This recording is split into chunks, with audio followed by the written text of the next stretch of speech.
What if I told you you're closer to becoming a great guitar player than you think? All right, well, on this video, I'm going to explain to you how to become a great guitar player, and it's super simple. It really only boils down to 3 elements, and I guess you could say one over-encompassing element. I wouldn't actually call it an element. But yeah, becoming a really great guitar player is actually super duper simple. I promise you. It's simple. I didn't say it was easy, but it's super simple. So let me get this marker out and see if I can draw a circle here. That's not a bad circle. Okay, so we got our circle. So I want to talk about this. This isn't the key. And by the way, this is how you become a really great musician. And how can I say that to back it up? I've written over 100 songs. I've toured. I'm in a band right now. We got offered, I think, $3,500 for a gig this summer, but we couldn't take it because our drummer had another gig. So I'm not just talking lip service here. I've been coaching for over a decade. I'm a great improviser. You can check out some of my videos, just me improvising. I've written songs. I'm releasing songs now. If you want to know more, you can ask me about it. I'll tell you about my other channel. But I'm loving it. We live in a great time right now. And I'm using the help of AI. So the sky's the limit if you want to become a great musician or a great guitar player. And it's super simple. This piece here, I want to tell you going into this, is your mindset. This circle, it's your mindset. If you go into learning music or guitar, piano, drums, anything, if you don't have the right mindset, you're going to have a bad time. You gotta go all in. Or maybe not, yeah, you should be going all in. And it's the reason why this is so important is because how you think about when you play guitar and you play music is going to dictate everything you do and how you practice and the level of obsession that you have. I think some people say obsession is a bad thing. Sure, it can turn into a bad thing. But like obsession with music, is that bad? I don't know. But either way, before I talk about the 3 elements of becoming a great musician or a great guitar player, you need to know, you have to have the right mindset. You need to know that, okay, I got this guitar, I'm going to do this. And you should know why you're doing it. Do you want to be in a band? Do you want to play for your friends? Do you want to jam with other people, other musicians? Why are you learning guitar? Why are you learning music? Why do you want to release your own songs? Do you want to do open mics? What do you want to do? Do you want to go on a street corner and play your music? Are you a songwriter? What is it? You need to know. All right, so your mindset is so important. Practice. I want to talk about practice for a second. So think about a doctor, or I guess many professions. They call it having a practice. It's a medical practice. So if you're a musician, you have a musical practice. So you need to just realize that practicing is a part of it. Watching tutorials and all this other stuff is not actually practice. I want to talk about this too, because really, you wouldn't believe how simple it is to become a really great musician. It's going to take time, obviously. You got to stay consistent at it. But I talked about the knowledge. So you get knowledge, right? I'm pretty sure I spelled knowledge wrong. But knowledge, that's what all these tutorials, that's great, right? You want to learn things. But if you don't apply it, it's just taking up space in your brain. You can learn all about there's a treadmill example. You can learn all about how a treadmill works. You can learn the ins and the outs, the mechanics, the settings. It's got all the buttons and things like that. But guess what? If you don't actually hop on the treadmill, it's useless. So knowledge to application. Knowing without doing is not knowing. So you have to remember that. It's part of this mindset thing. You don't need more information. You don't need more, I think they call it dopamine hits, or these aha moments. You get in the habit of chasing the aha moments. And I'm guilty of it too. And I still fall into the trap. But really what you got to do is pick up your instrument, your guitar probably, because this is a guitar related video. I have a guitar related channel. But I play the piano, I play the drums, I sing, I play the bass. I'm a musician. What does a musician do? We practice music. Practice. And the best way you're going to get the practice, by the way, is accountability. So if you have friends that play music, or you have a coach, Because if you're going to try to do it in a vacuum, it's going to be more challenging than if you're surrounded by other people. That's how I got probably faster, better. You know what I mean. I got faster, better because I had another friend who played guitar, and we ended up starting a band together. So I had that accountability. We had practice every Sunday for 2 hours, and I needed to know my parts, and we played our parts every Sunday for, 3 years? 3 years. Now, that's just how it works. You got to stay consistent. So now that we got that out of the way, I'm going to get into the nuts and the bolts. But you got to know going into this, your mindset. And I was going to say one more thing. I'm going to talk about how you learn, because this is really valuable to you, or hopefully it is. And this is true with me. This is true with everybody. You have it's supposed to be a 1, not an F. It looks like an I.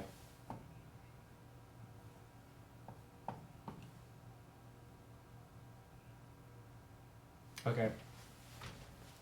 Let me get my bearings here. It's been a minute since I did this. So you have UI, CI,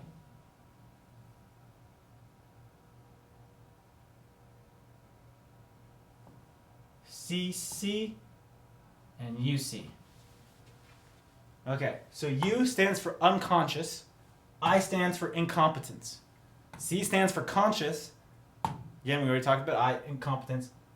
C stands for conscious, and then another C is going to be competence. So you have incompetence, competence, unconscious, and conscious. So the first level is unconscious incompetence, which that makes you realize you don't even know that you suck at something. You're not even aware of it, right? So it's like invisible. So that's step 1. This is how you learn, by the way.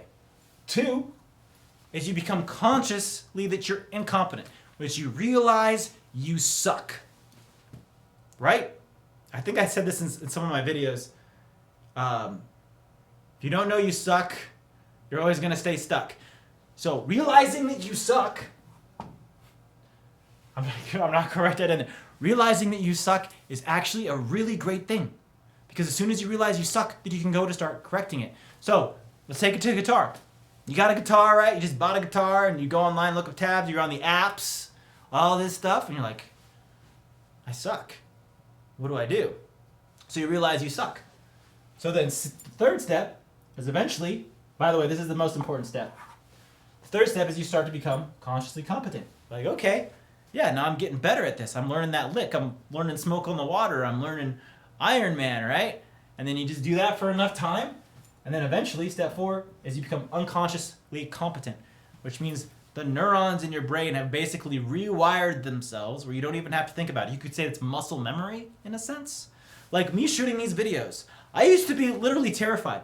And I have to edit it because there was some talking, but literally, I was terrified to do videos. If you saw my first video, you'd be like, what?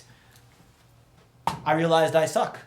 What did I do? I kept making videos. It's been like a decade since I've been making videos. And now or even coaching the guitar. I realized I suck. I'm like, okay, well, I can play the guitar, but how do I teach this?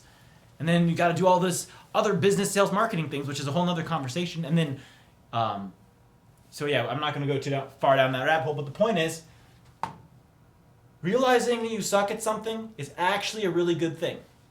It's actually a really, really good thing. And you should celebrate those moments when you realize you suck, because then eventually you can become more competent at them.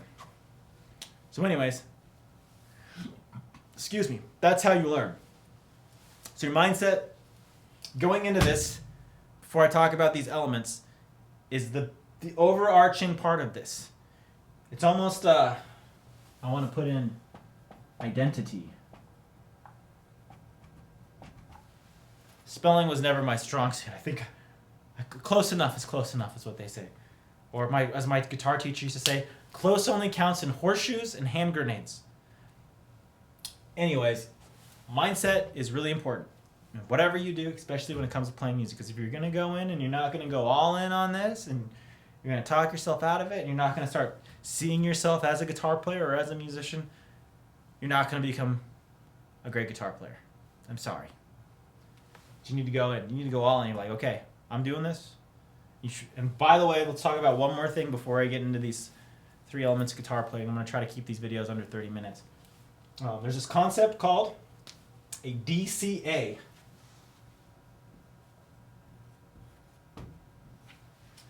Call that a definite chief aim.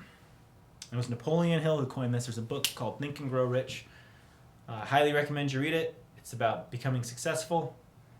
And basically, a definite chief aim is something that you know you can achieve in a year if you take all the right action steps. So if it comes to the guitar, what's something that you know, if you stayed consistent with it and you practiced for 1 year and you worked on it, you could do? Is it learn 4 to 5 songs, 10 songs from beginning to end and actually have them sound like the songs? That would be probably pretty good DCA. You can learn more licks than just 10 songs, but being able to play 10 songs from beginning to end at 80, 70, 80%, that might be a definite chief aim. Is it a particular speed? Do you want to shred? Do you want to improvise? Do you want to solo? Do you want to join a band? It's different for everybody. It's your definite chief aim. My definite chief aim for this year is to release 52 songs. So far, I've released 7. I've got 5 more that are done, 6 more that are on the way. I'm going to keep releasing these songs. That's my definite chief aim. That's what I know. That's what I'm, by the way, it's something I'm passionate about too. I love doing. So mindset, right? Definite chief aim. It's not a goal. It's a little different than a goal. It's a target. Because if you don't have a target, if you're not aiming towards something, you're just going to drift. And YouTube tutorials or reading books. I don't want to completely knock reading books, but sometimes I made a decision in 2020 that reading books was a form of procrastination for me. Definite chief aim. You need a target. You don't have that's a terrible target. I need to get better. Actually, it doesn't look too bad. You need a goal. Mindset. Everything you learn, apply it immediately. Otherwise, it's just taking up space in your brain. And you could also call this the Pareto principle too. Like there's a rule, like 20% of the work gets you 80% of the results. So what's the one thing, it's the most important thing for you to do when it comes to your guitar playing, which we're going to get to right now. So assuming you're somewhat of a beginner, you're online, you're learning all this theory stuff, and techniques and exercises and drills and tutorials, all that stuff, right? You've got this vast information, you're probably overwhelmed. And I'm going to have to tell you that less is more is actually better. And I'm about to give you the secret to become, or the one piece. There's 3 pieces. I'm going to give you all 3 pieces of the day. First piece of becoming a really great guitar player. Actually, this is how you become a really great musician. This is it. Okay? And I know this works because I've taught it to my students, and I've asked other guitar coaches about this, and it is super important. So here's what you need to do. You need to make a list of 30 songs. Maybe more, maybe less, right? You pick 30 songs.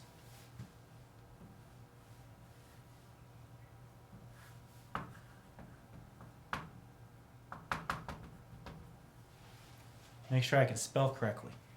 Repertoire. It could be licks, solos.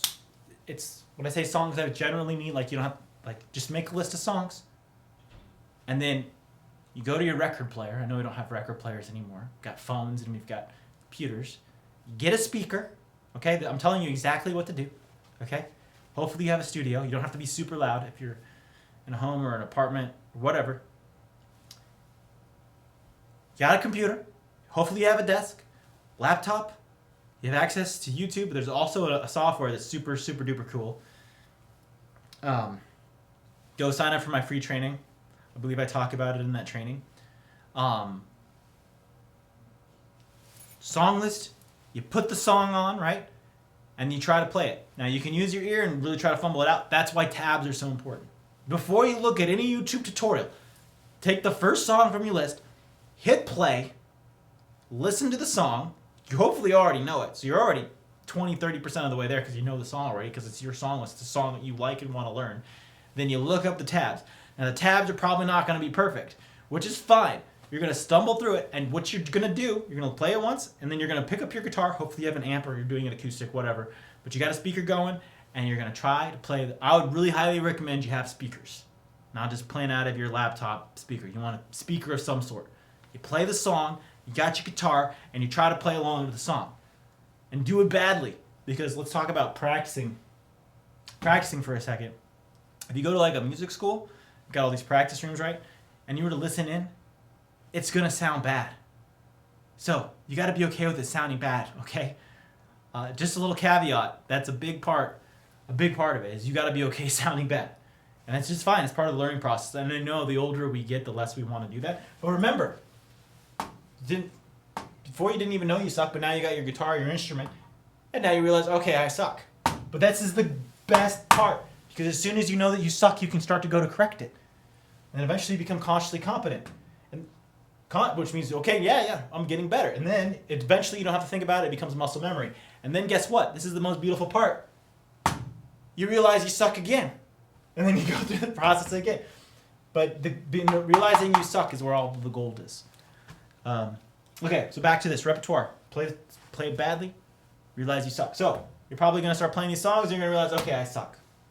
So if you realize you suck, the best thing you can probably do is pause the recording and slow it down and get it down. Take your time. And the speed I would do is I would go 50% speed of the song, and then 80%. If you can't do it at 80%, go back to 50%, back to 80%, and then 100%. I wouldn't go up or do any other percentages. There's a reason why. I can't even explain why, but I've tested it, and it's the best way to do it. 50, 80, 100. If you can't do 100, go back to 80. If you can't do 80, go back to 50. Okay? There's a software that allows you to do that. If you want to find out more, check out the free training. Repertoire. 30 songs. Make a list of them. Put them on your computer. Hit play. Look up the tabs and try to fumble through them. Play it as many times as you want, but you have 30 songs. So if it's too hard, you can just move on to the next one. And then if you want to stay organized, you can make your list. And then you can put a tag like a red, yellow, or green on how comfortable you feel with it. This is the same thing we do for our rehearsals, for the band I'm in. The songs, our lead singer has a list of songs, and then he marks where we feel that we are with them. It's the same thing. Now, you don't have to do that, but if you want to do that, if you want to stay organized, do it. Red, yellow, green. And then maybe you have to come back to it. Maybe you remove a song from the list and you put a new song on the list. Point is, you make a list of songs and you start learning them, your repertoire. And these could be licks, solos, chord progressions, open chord, whatever it is. It's your list. And then you learn it. But don't look at a tutorial first. That's not the way to learn. The way to learn is to use your ear. Play the music and then look up the tabs if you need to, because trying to figure it out by ear, if it's your first rodeo, you're probably going to have a bad time. So use the tabs as your guide. Then eventually you won't need to do that. You can play anything you want by ear. 30 songs. Okay, so we're at about almost 20 minutes. I got to do an edit. Make your list of 30 songs. Boom. That's your repertoire. What's the next element?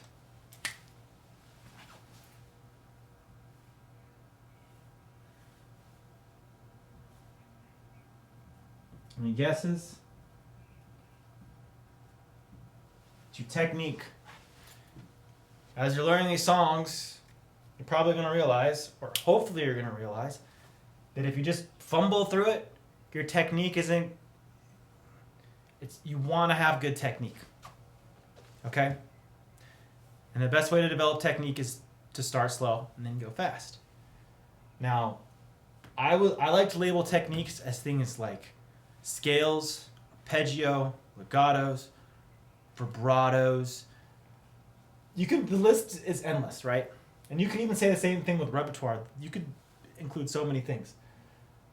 But for simplicity's sake, technique is, we'll just say scales and arpeggios and legato.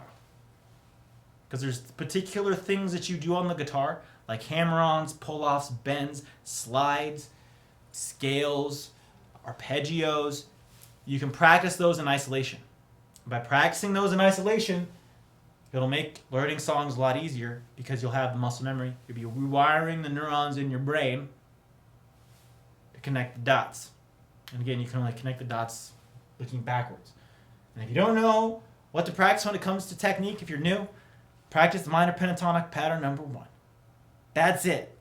Get really good at that. Once you get good at that, do alternate picking. And there's more on that. I'm more than happy. I go through it in my free training. Masterclass should be in the link below. Technique. And I'm going to say it, but Bruce Lee actually said it. You got to be okay with doing the same boring things over and over and over again. And he used to say, I don't fear the man that does 100 kicks in one day or 1,000 kicks in a day. I fear the man who does this one kick every day for 1,000 days. Meaning, practicing the minor pentatonic. You do it every day for 1,000 days, you're going to get pretty good. There's other scales, there's other arpeggios, there's lots of things. But all of these tutorials and drills, you don't really need that. What you need is minor pentatonic pattern 1. Because it's crazy how many students come to see me and they might know, they actually usually do know it, but it is the most important scale. Pattern 1, minor pentatonic. That's it. You get it down at 120 BPM, do alternate picking. And there's more you can do with it. Free training below. Okay, so we got the technique. And many guitar players that I work with that come to me for coaching, they usually have learned some songs and licks. They're getting pretty good. They've done some scale work, usually not a lot. We really expand upon this. But the piece that is usually missing, becoming a really great guitar player, or you could say, by the way, this works for just general musicianship. You could say other areas too, but let's keep it basic here. Hopefully I don't. Okay, that last triangle was a bit wide. I mean, ideally it fit in the circle, but I mean, you get the point of what I'm doing here.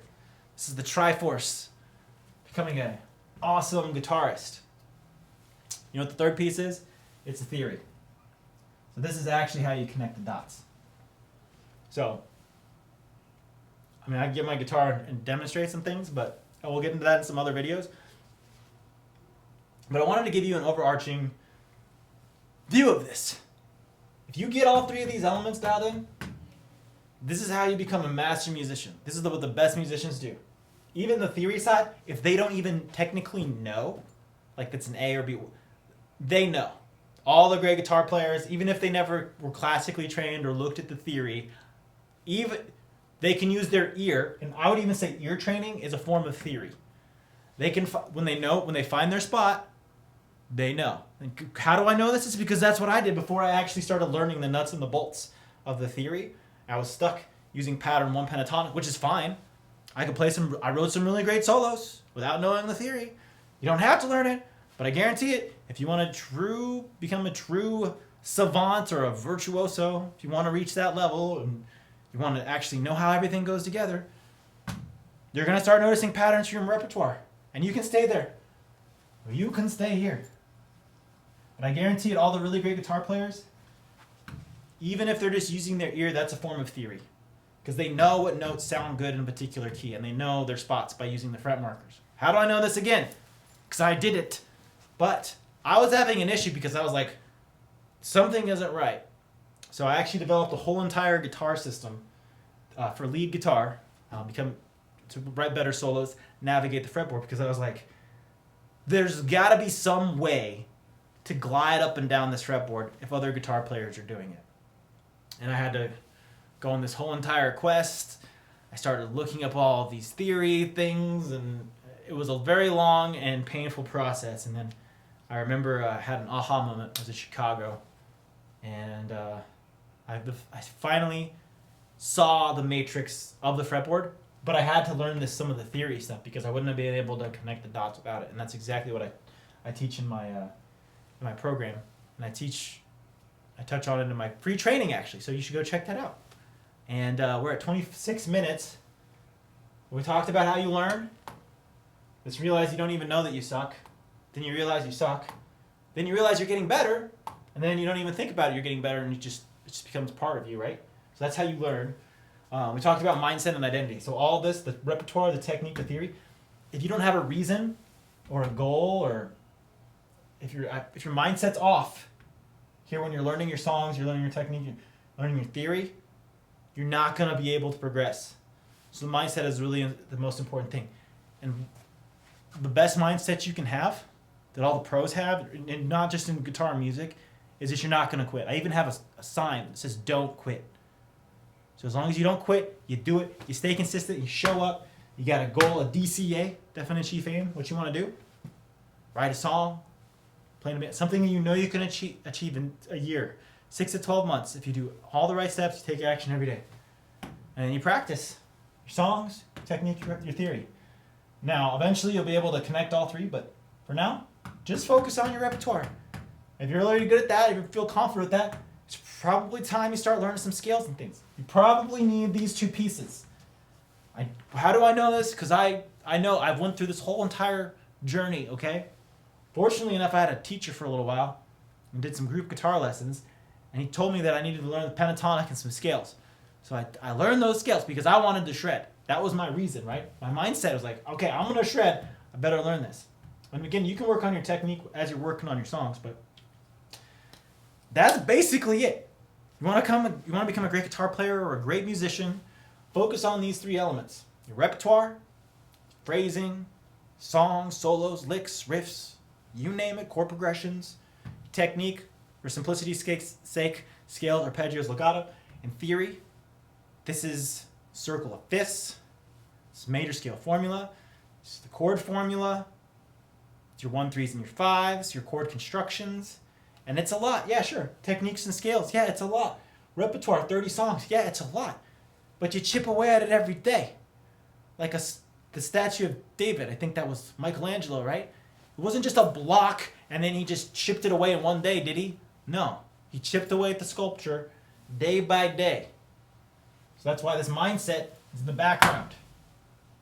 You got to go in the right mindset. He's probably commissioned. I don't even know what his mindset was. Become a great art. He was making something. I don't know if he was commissioned to do it or what the artists were thinking back then, but that is it in a nutshell. This is how you become a really great guitar player. We talked about, again, I'm going to review how you learn, the 3 elements of guitar playing, how your mindset is so important, which is what we talked about first. Knowledge, application. Learn something, apply it. Don't just learn a whole bunch of things. I'm guilty of it too. This is the biggest pitfall. You try to acquire more and more knowledge without application, which is why having a coach is so important. Accountability, right? We talked about that a little bit. Having accountability. Because knowing without doing is not knowing. That's why you practice. You're a musician. A musician has a practice. Or a doctor has they practice medicine. A musician or guitar player practices music. And then the DCA, it's your definite chief aim, your goal, your target, where you're aiming towards. Because if you don't know where you're aiming towards, you're going to just drift in the endless sea of possibilities, right? Which is, it's cool. Think about that, but you need to be more of a sniper versus a other approach. But anyways, that's about 30 minutes. I will see you guys on the next video. We're going to get more into the nuts and bolts of things. Hope you enjoyed it. If you did, make sure to leave a like, comment, and subscribe. And go check out that free training. You might learn something.